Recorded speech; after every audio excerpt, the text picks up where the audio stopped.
This truly miraculous pyramid has stood for 5,000 years, constructed from 2.6 million individual stone blocks, all held perfectly in place without the use of any cement or mortar. Wow, it is truly amazing. Each individual block weighs anywhere from 2.5 to 15 tons. The total height of the pyramid reaches 149.4 meters. And consider the king's chamber ceiling alone. Every single massive granite stone used in that ceiling weighs 70 tons, which is incredible.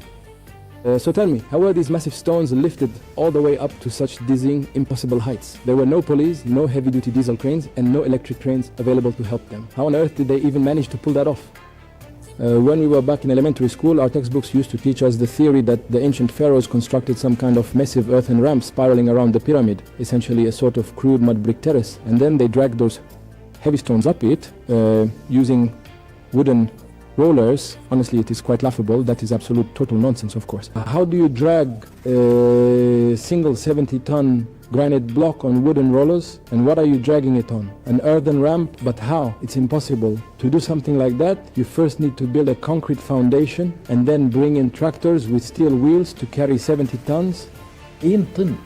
How many people would it take to pull? 100,000 workers, sure, they'd pull. You see, where would they even stand on those earthen embankments? And then, how would those wooden rollers sink in? It's all impossible.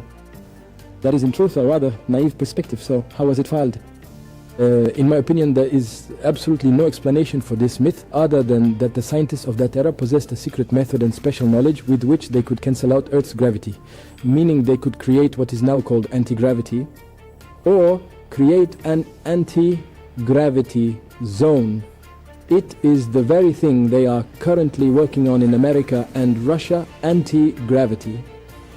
This knowledge must have existed in the past and reached a state of perfection. There were scientists who could overcome gravity. So naturally, if they could overcome gravity, a 70-ton stone would be as light as a feather.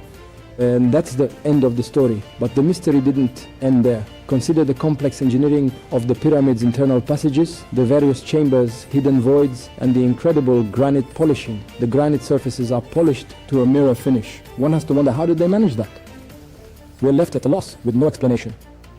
Then there are the strange calculations. When you measure the pyramid, you find that the perimeter, the constant relationship between a circle's circumference and its diameter, divided by the pyramid's height, equals 3.14, which is pi, or the approximate ratio. And it doesn't stop there.